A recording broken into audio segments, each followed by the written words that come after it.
It is time for wrestling nostalgia, and tonight we're venturing back nearly 10 years to a promo that shifted the entire landscape of WWE and has reverberating effects even today. That's right, we're talking about CM Punk's infamous pipe bomb. So let's get everything going right now. It's time for your weekly fix of wrestling nostalgia when we look at wrestling's past eras, from the Attitude Era to the Reality Era. I'd like to think that maybe this company will be better after Vince McMahon's dead, but the fact is, it's going to get taken over by his idiotic daughter and his doofus son-in-law and the rest of his stupid family. To today, here on the WWE Podcast. Welcome everybody to the Wrestling Nostalgia episode for the WWE Podcast. On a weekly basis, we take a look back at some of my favorite and your favorite wrestling moments in WWE history. And tonight is a fan favorite. It's actually a fan request. And that is CM Punk and his infamous pipe bomb that he dropped in June of 2011. It's just really crazy to think that this was nearly 10 years ago, this June. It'll be 10 years since that pipe bomb. And we may have covered this in the past, but not like this. We're going to give you guys a full-length listen to the pipe bomb from not in just one long audio form, but break it up in pieces and dissect what he said and see if what he said still holds true today and holds any water, if it's validated today in what he's said. And really the effects of this promo, I think, can't be underscored enough when you look at what that did to the business in an instant, in a moment. And I remember social media absolutely exploding. Even when social media 10 years ago was popular, it was still a thing. We were all still communicating on Facebook and Instagram and Twitter, but it wasn't like it is today in terms of the number of users. It's just infinitely, well, I shouldn't say infinitely, exponentially is the word. Infinitely would be ridiculous, but it has exponentially grown in users and daily users and has become the main avenue in which we speak with one another and gather our information. So imagine if something like that had happened in 2021 now. I mean, my God, you would have the servers on Twitter literally on fire. And CM Punk was, I remember, again, my Twitter blowing up. I remember just seeing all over the news websites, the typical big ones that we all know who they are, the news websites, the wrestling news websites, about this promo. I remember Jim Cornette and his comments about it, the very first things I see. Because I didn't actually watch it live. I was watching Raw on delay that particular night, and I didn't catch it in the moment. And as I do with many Monday Night Raws, trust me, guys, I would love to watch Monday Night Raw live. I can't. I have other commitments. I can't watch it Raw. I can't watch Raw Monday night. Plus, I actually don't even have cable, nor do I have the live TV version of Hulu. So not only can't I actually don't have a subscription to do it, and not too many people have cable anymore. So anyway, this I think is a moment in time that, again, if you haven't heard about the pipe bomb from CM Punk, I don't even know how you found this podcast, but I'm glad you did. Okay, I'm glad you did. But this was a moment, I know that this isn't new to most people. I know that it's been discussed and dissected so many times. But again, we're going to take a listen to it in its entirety. And I'm also going to set the stage for where WWE was at and really why this was so impactful in a time that WWE was a bit stale and lacking massive star power. And it was just a perfectly timed promo. It happened in Vegas, and it was just one of those deals that we'll never forget. It'll never ever be forgotten in WWE history. It won't. WWE won't ever bring it up because CM Punk's not a part of WWE. And if he ever makes his return, if CM Punk ever makes his return, of which has been rumored for the last 8 years that CM Punk was going to make his return, and certainly I think that if he did, the fans would erupt. And I'm sure WWE would see a very big spike in ratings because it would be all over the place. Even if you're not a wrestling fan, you wouldn't be able to avoid the news that CM Punk returned to WWE, if he ever did. Again, that's not what this show's about. I'm sure some people are speculating and wanting it to happen, and I would love for it to happen. I just don't know if it ever will. I think that Father Time is not on his side, and the pandemic, of course, so many things. But we're here to talk about what happened in 2011, and really not just break down the entire promo, but also set the lay of the land, what led up to this promo, and what are the reverberating effects from this promo. Again, this was an email I got in my mailbag last week that I said, that may not be a bad idea. Well, I'm taking you up on it. I'm sorry, whoever that is. I don't remember your name offhand. I went through so many emails last week, but you know who you are. I appreciate that, and I'm taking you up on that offer, obviously, since I'm doing this show, of the CM Punk, and not just what it meant in the moment, but what it means 10 years later, and what effect it had on the business, which was just monumental, absolutely monumental in many different ways, and we're going to cover that. But first, welcome to the WWE podcast, everybody. We are here, and we are here many times a week, 7-8 times a week. Right after this, I'll be, of course, doing the mailbag, and it's not as heavy as last week. Probably, I'm guessing, an hour. We'll see if that holds true as far as the length of the show. And then that'll be it for me for this week after the mailbag and obviously this show. And then tomorrow will be NXT. And the rest of the schedule, I think you guys know at this point. Working on a co-host for Sunday as far as the weekend review to discuss everything that happened this week. And obviously tomorrow night is going to be, or Friday night, today's Wednesday. 2 nights from now will be SmackDown. So lots to talk about, I'm sure, as we get closer and closer to the Elimination Chamber, which is just a week and a half away, believe it or not. Isn't that crazy? It feels like forever to get to the Rumble, and now we are just a week and a half away, roughly, from the Elimination Chamber pay-per-view. So certainly, the time does move quickly, and time moves very quickly. It's weird. Once you get to WrestleMania season, it's almost like things speed up quick. I don't know what it is. It feels like it takes forever to get there. And then before you know it, you hit the Rumble, and then you blink, and then it's a week from WrestleMania. And I can already feel that happening right now. I mean, guys, we are a month and a half already into 2021 almost. I mean, okay, February 10th, we're not exactly. But for all intents and purposes, a month and a half into the new year. It's crazy. It's crazy. And just wait. Just wait to see how fast things come. So, guys, let's talk about CM Punk. Let's talk about what this promo meant. And again, we're getting to the audio. I'm excited to listen to it again as well. It never fails to deliver, ever. It's so damn good. Now, let's talk about the lay of the land. Where was WWE in 2011? Well, it had John Cena at the top, as it did for many years. He was just the resident kind of take your vitamins, say your prayers babyface. He was the 2021 version of Hulk Hogan. He was. And he was the guy that was running the show. He was the face that runs the place that AJ Styles infamously made his catchphrase when he actually faced John Cena a couple of years ago. And I think fans were feeling, and the product felt a bit stale. It was not in a good place from a ratings standpoint. It didn't feel fresh. We were still, coming out of the Ruthless Aggression era. It had become the PG era in 2008.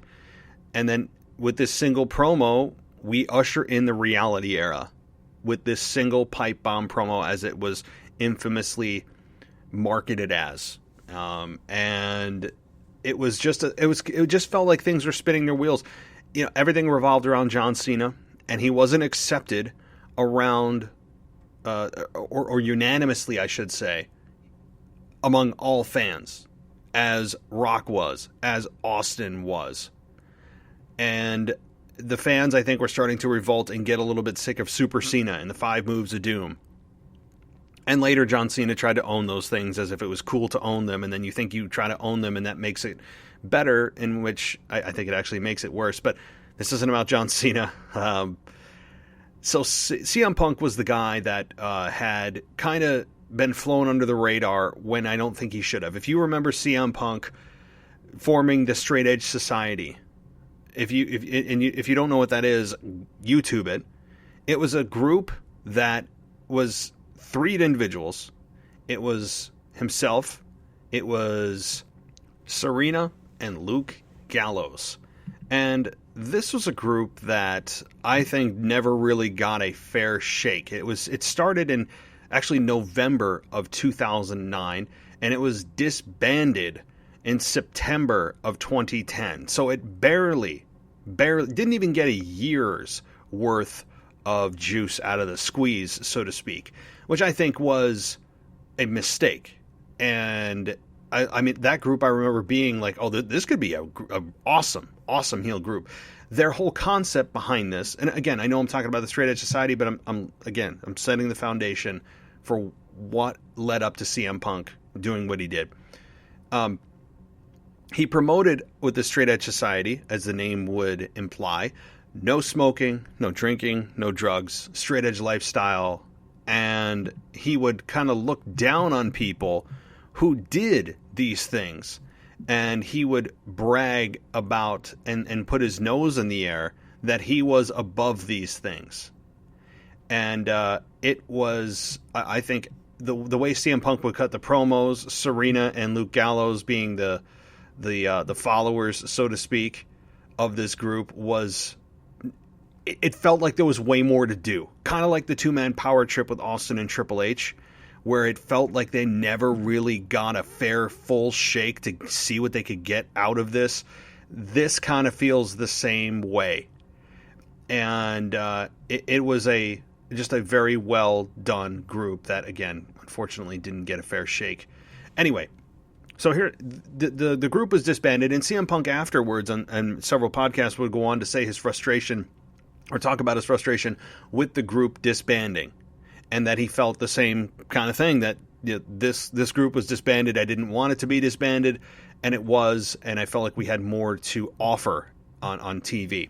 So that led to a little bit of fan frustration. Now, CM Punk, of course, had won the World Championship, but it was not in a way that was destination driven. It was transitional.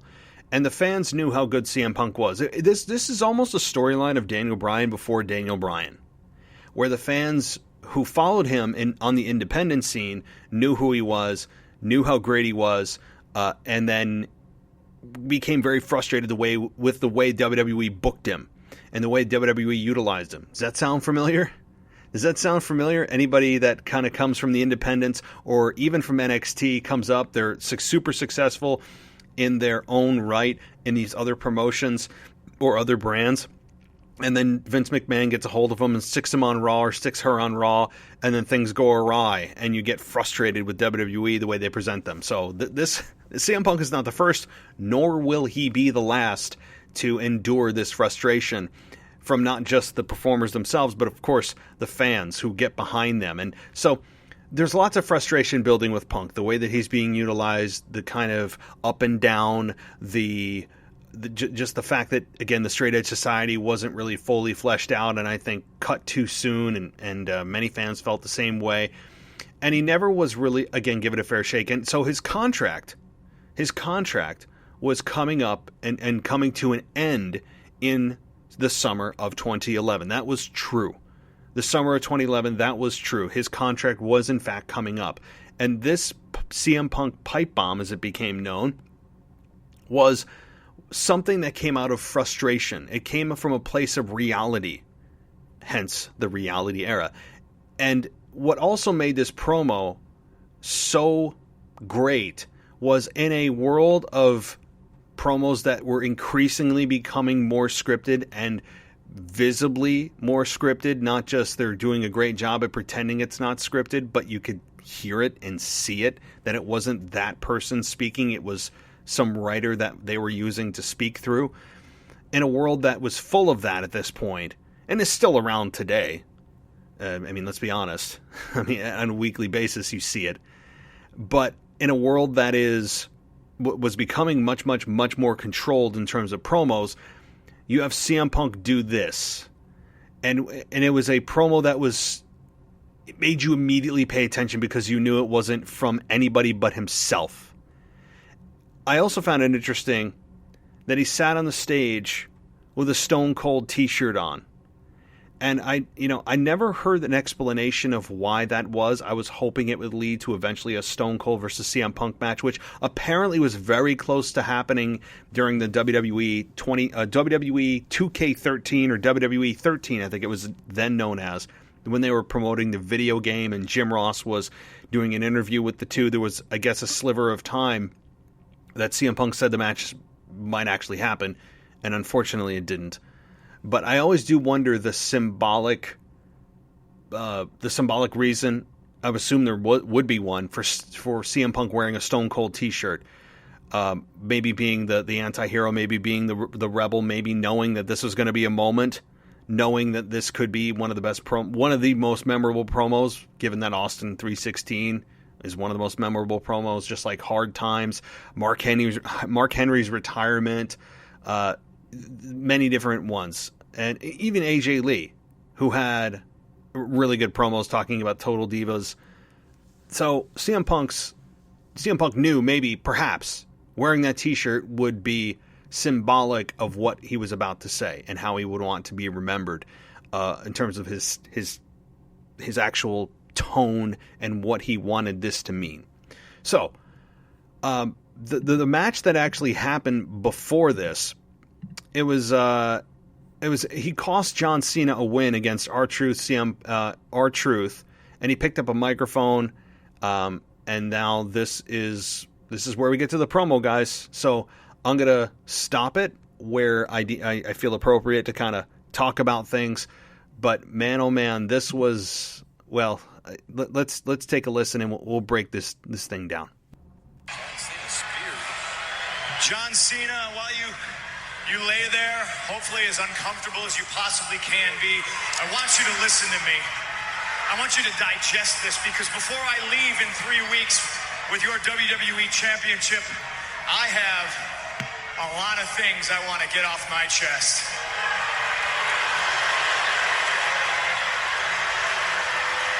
I don't hate you, John. I don't even dislike you. I do like you. I like you a hell of a lot more than I like most people in the back. I hate this idea that you're the best. Because you're not. I'm the best. I'm the best in the world. There's one thing you're better at than I am, and that's kissing Vince McMahon's ass. All right, so I'm just going to stop right there. Okay, so obviously a lot to talk about here, and this promo actually was only about 6 minutes long. It feels like it was longer. So he talks about, and this is something I would like to get into. He says that he doesn't dislike John. He actually says he likes him more than he does most people in the back. And that is pretty telling about John's personality backstage. And I think it is consistent with what other people have talked about with John Cena, him being a very nice guy, willing to help out, blah, blah, blah. So that is consistent with what he has said. However, I like how he clarified that he hates the idea that he's the best. Because that's exactly what he means by that is he hates the way that he hates the fact that WWE promotes John Cena as the best when CM Punk knows that he's better than John Cena. And I think in a lot of ways that's true. I would argue on promo, I mean, again, we're talking about CM Punk's promo, which is one of the most legendary promos in WWE history, and transitional promos and impactful. But John Cena on the mic is no slouch. John Cena on the mic can stand with anybody, toe to toe. I would argue he is top 3 best promos of all time in terms of being able to get you invested if he wants to. I don't like the goofy John Cena. Goofy John Cena is terrible. I like serious John Cena. That's my favorite John Cena. And so I would say that, yes, he maybe is equal in terms of promo ability with John. But in the ring, there's no question that CM Punk is better and can do a lot more than John Cena can. John Cena may look the part. He's the 6'3", jacked, good-looking, chiseled man that Vince McMahon looks for to be the face of the company, which is why, probably, in part, that CM Punk was never that guy. So I like the fact that he really called out creative in a way that was not really exposing the business, but saying that it's the idea, the way that WWE presents you, that you're the best. So that's good. And he says, that you're also better at kissing Vince McMahon's ass. I don't know how true that is. I'm sure that there's a little bit of truth to that, but we've heard that from so many different people about who's close with Vince, who's not, and how it helps their career. So, all right, let's continue on. Obviously, the best is yet to come here. You're as good as kissing Vince's ass as Hulk Hogan was. I don't know if you're as good as Dwayne, though. He's a pretty good ass kisser. Always was and still is. Oops, I'm breaking the fourth wall. I am the best wrestler in the world. I've been the best ever since day one when I walked into this company, and I've been vilified and hated since that day because Paul Heyman saw something in me that nobody else wanted to admit. That's right, I'm a Paul Heyman guy. You know who else was a Paul Heyman guy? Brock Lesnar. And he's split, just like I'm splitting, but the biggest difference between me and Brock is I'm going to leave with the WWE Championship. Okay, so let's take a pause again and talk about what he said about, again, Hulk Hogan. He was a good ass kisser. Dwayne, referring to The Rock, obviously, he said it was a really good ass kisser, and goes on to talk about the fact that he has been the best wrestler. Notice how he emphasized that word wrestler. At this time, you have to remember, this was PG era, and this still holds true today, that the word wrestler is a dirty word. You say performer, as if we're some kind of community theater group or magician on stage. We say performer because wrestler is an old school term. I could rant about that, but I will not. I will spare you that. So I love how he emphasized that as if he knows that that's a word that you're not supposed to say, but what the hell's he got to lose? At the same time, he's also talking about being a Paul Heyman guy. At this time, you got to remember, Paul Heyman was not in WWE, at least on screen. So with Paul Heyman not there, he would come back, I think, was it 2012 with Brock Lesnar, the night after WrestleMania? It was 2012, 2013, that Paul Heyman wasn't in the company. And right now, CM Punk is as the heel. You hear people booing. But the people start to turn and realize what he's talking about is truth. Not our truth, but he's speaking the truth. So he kind of also is turning the crowd. And at the same time, also is trying to tie in the WWE Championship match that he has with John Cena, saying that the difference between Brock and him, again, Brock Lesnar was not in WWE at this time. He left. Brock Lesnar, at this point in time, hadn't been seen on WWE TV since 2004. Don't forget that. So it may sound kind of second nature and, big deal. He said Paul Heyman and Brock Lesnar. They weren't in WWE for the last 7 years. So it was, you hear people saying, almost as if you weren't supposed to mention them because they aren't here. But I loved what CM Punk was talking about here. That he's also tying in the match, saying he's going to leave with the WWE Championship. Yeah, of course, that's part of the storyline promo that's woven in, not really necessarily based in reality. Because you're not going to really win the match if it's not in the creative that you're going to win the match. You can't just do it. So it's nice that he's tying it in, but it's also kind of like, okay, well, you have to be scripted to take the belt. You're not just going to be able to take it. Everything else is based in reality. So, okay, let's continue here. Ooh, it gets better. I've grabbed so many of Vincent K. McMahon's imaginary brass rings that it's finally dawned on me that they're just that. They're completely imaginary. The only thing that's real is me, and the fact that day in and day out, for almost 6 years, I have proved to everybody in the world that I am the best on this microphone, in that ring, even at commentary. Nobody can touch me.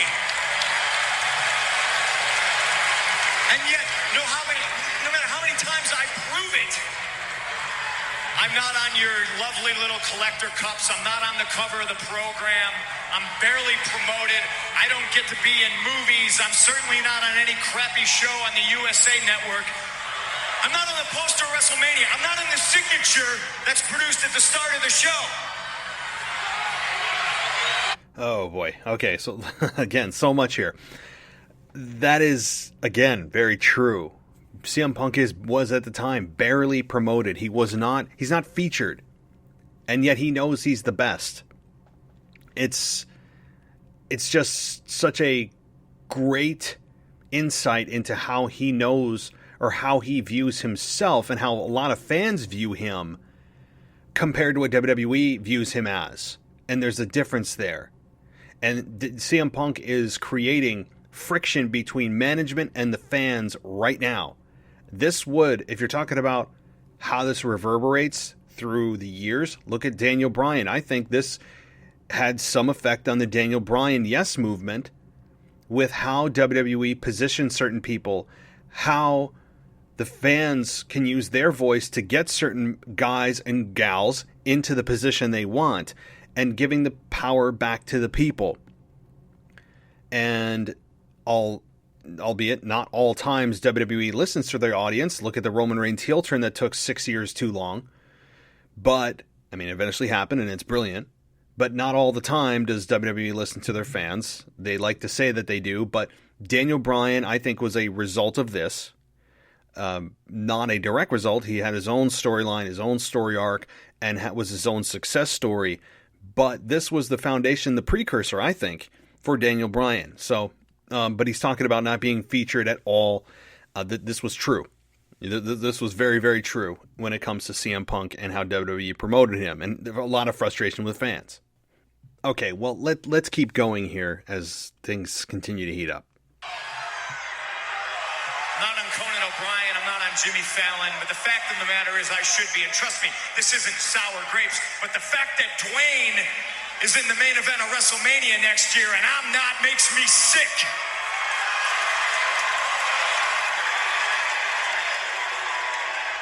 Okay, I just want to pause it there because there's a lot of truth in that. A lot of truth, as we heard post his departure from WWE with frustration on the Colt Cabana podcast, one of the most listened to podcasts of all time in wrestling. I remember that popping up on my news feed or on my my notifications of podcasts. And he was legitimately pissed off that Dwayne was in the main event and he wasn't, considering that he was just popping in for a brief stay to go, as he would face John Cena at WrestleMania, as we all knew, at WrestleMania 27. And that was CM Punk's time to be in the main event. And Punk has proven himself day in and day out. And he talked about the brass rings being imaginary, which I think they are. I think there's a lot of also truth in that. And it's just those imaginary rings that really you never really grab, and they're also ever moving. It's the goalposts constantly being moved where you don't really ever grab one. And there's, I think, a lot of thought and a lot of intelligence into that statement that I think a lot of men and women would agree with in today's locker room. And so there was legitimate frustration about Dwayne being in the main event, and he wasn't. That is true. And you can see that anger and frustration on his face. And at this point, John Cena, who had been put through a table a couple of minutes ago, is just sitting and looking at CM Punk at this point in the ring. And so, oh boy. Okay, let's keep going here. Oh, hey, let me get something straight. Those of you who are cheering me right now, you are just the biggest part of me leaving as anything else. Because you're the ones that are sipping out of those collector cups right now. You're the ones that buy those programs that my face isn't on the cover of. And then at 5 in the morning at the airport, you try to shove it in my face so you can get an autograph and try to sell it on eBay because you're too lazy to go get a real job. So he tries to stay heel. He at least tries to stay heel here, but there's also truth in that. You notice the theme here? There's so much truth in this. And that's what makes this a great promo, not just because of his delivery, how well it was done and how flawlessly it was done, the timing of it, the frustration of the fans, the way the WWE has treated him and booked him over how many years he was in WWE, but the truth of his words about people going to the airport, asking him to sign stuff, and people do sell that stuff on eBay. There's a lot of truth in that, and talking about those people are too lazy and attacking, lazy to get a real job, and then attacking the fans that are cheering him. So he's incorporating a lot of things into this storyline, staying with his heel character, his championship match. So I got to give it to him. I mean, he's doing a brilliant job of interweaving reality with story, and I get him credit. So okay, let's keep going. I'm leaving with the WWE Championship on July 17th, and hell, who knows? Maybe I'll go defend it in New Japan Pro Wrestling. Maybe I'll go back to Ring of Honor.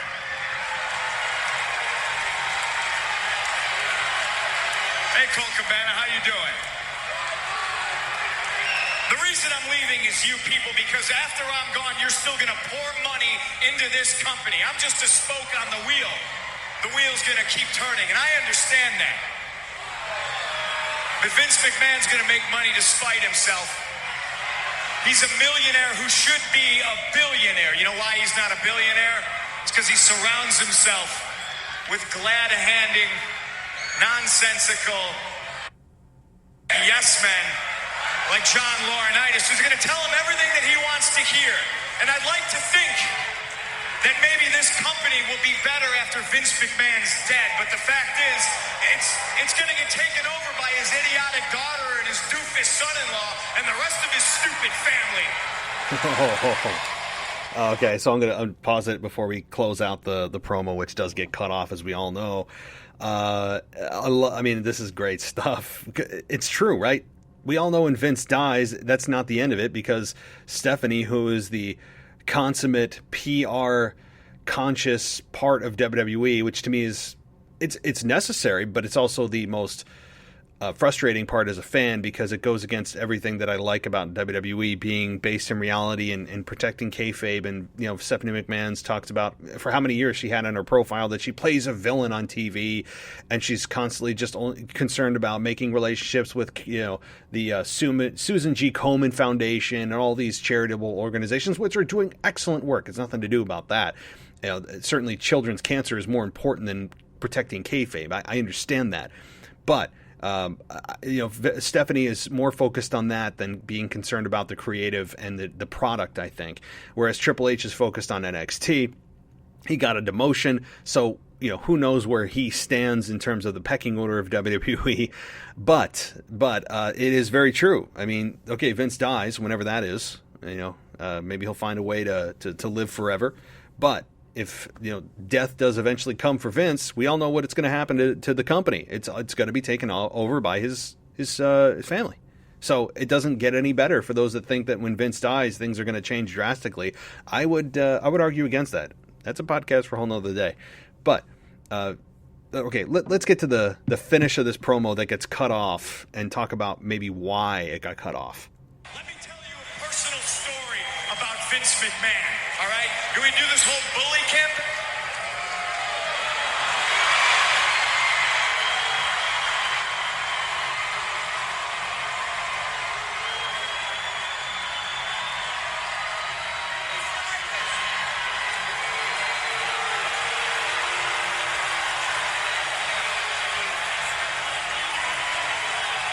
Okay, so there's really not much else to say because he gets cut off on the mic.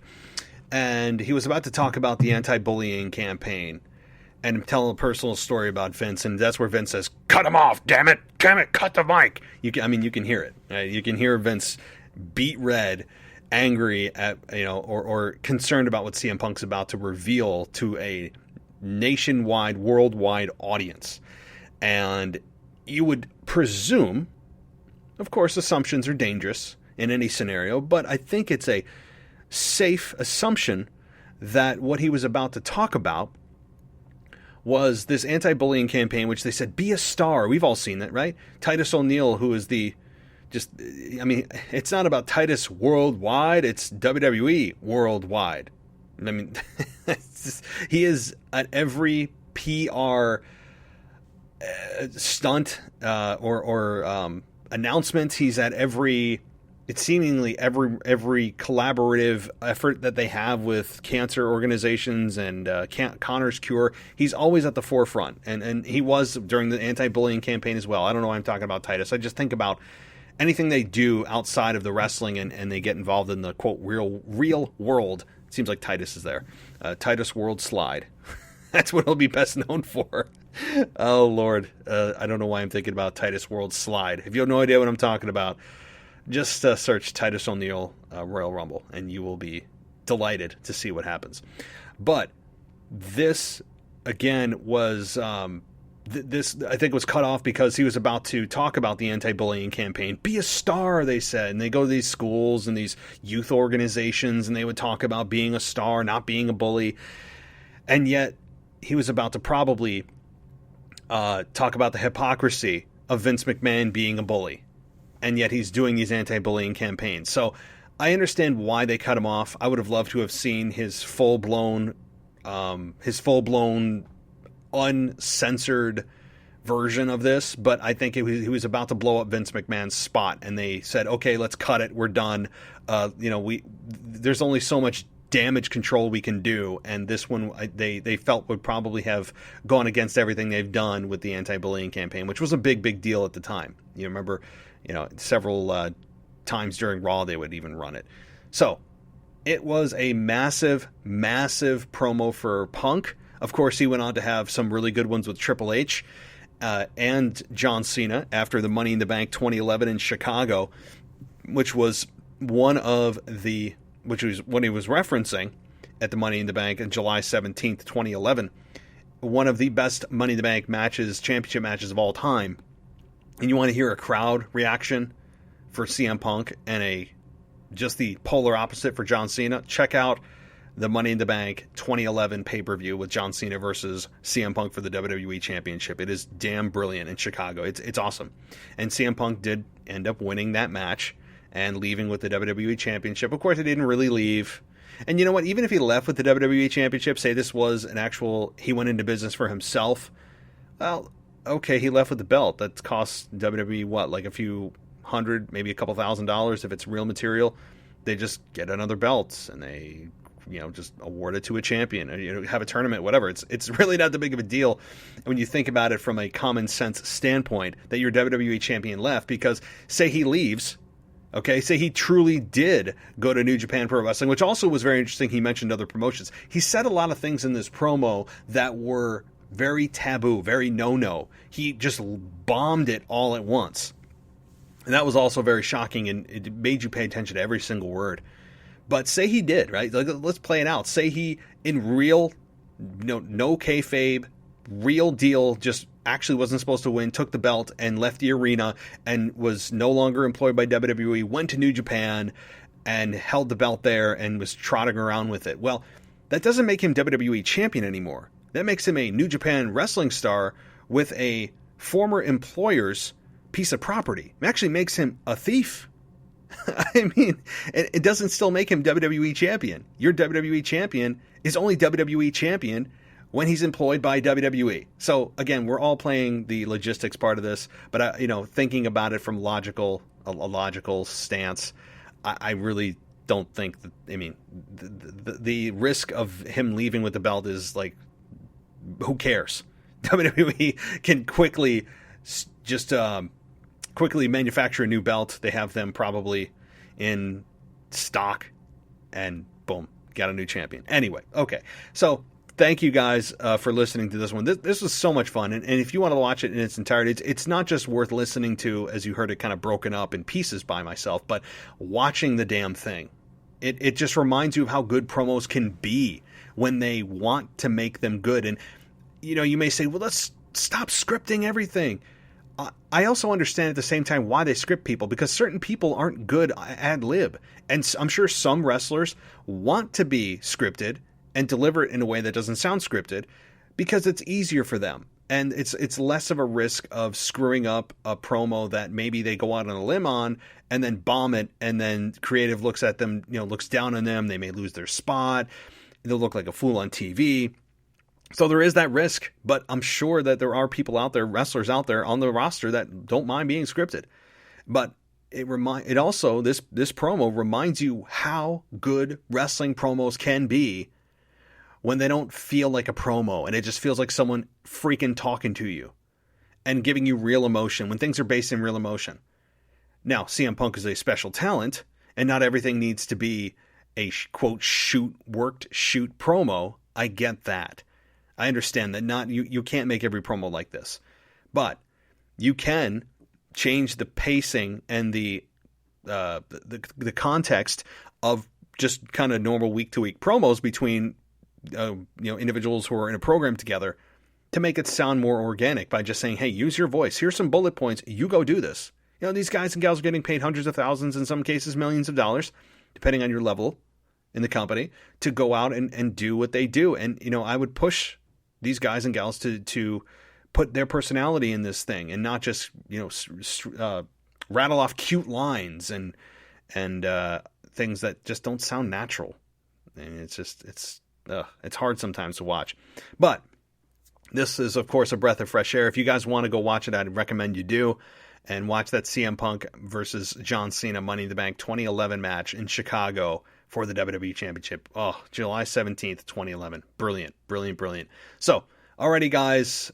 Thank you, as always, for listening. If you want an ad-free experience, head on over to patreon.com, search the WWE Podcast, and you get all of our programs, all of it, everything, ad-free for $1 a month. And that's not a bad deal. Or if you want to help us out and support us in other ways, you can leave us a 5-star rating and review on Apple Podcasts or anywhere that you listen. Or you can also do some shopping on Amazon, but start at WWEpodcast.com. Click on the banner, the Amazon banner, right in the middle of the page, and it'll redirect you to Amazon, and we just get a kickback, a small kickback. Trust me, it's not a lot. We get a small kickback of whatever you buy on Amazon. We just get a small piece of that. So any way that you choose, it's a big deal. Or if you just want to continue to download and listen and be that silent listener and silent fan, that's cool too. All right, everybody. Thank you so much for listening. As always, I'll talk to you next time.